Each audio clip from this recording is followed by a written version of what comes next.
நான் முதல்ல நம்ம சொல்லிட்டு இருந்தது நீட் வந்து ஒரு அவசியம் தாங்க.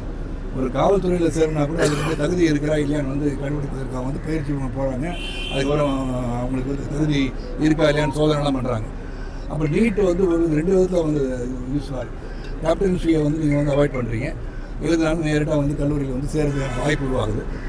அப்புறம் இந்த போராட்டம் என்னன்னு எனக்கு புரியல. ஏன்னா ஏற்கனவே காங்கிரஸ் ஆட்சி இருக்கும்போதே 13 தடவை வந்து லீக் ஆகிருக்கு. அதுக்கப்புறம் வந்து விசாரணை பண்ணுறாங்க, விசாரணை எடுத்தாங்க, கோர்ட்டு கேஸ் போட்டாங்க, இதெல்லாம் நடந்துச்சு.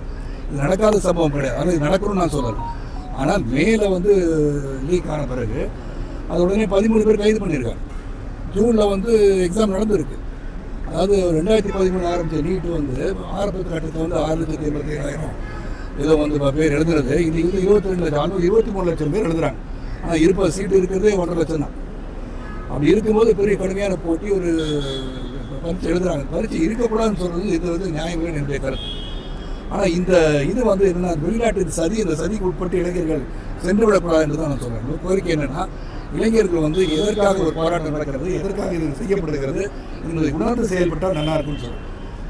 ஏன்னா இன்றைக்கி வந்து இந்தியா வந்து மிக வேகமாக பொருளாதார அடிப்படையில் உயர்ந்து கொண்டு இருக்கும்போது, அந்த பொருளாதார அடிப்படை உயர்கின்ற நாடு இருக்கும்போது அங்கே எல்லாரும் வந்து சீர்குலைக்க வேண்டும் என்ற எண்ணம் இருக்கிறதோ என்ற ஐயப்பாடு தான் வருது.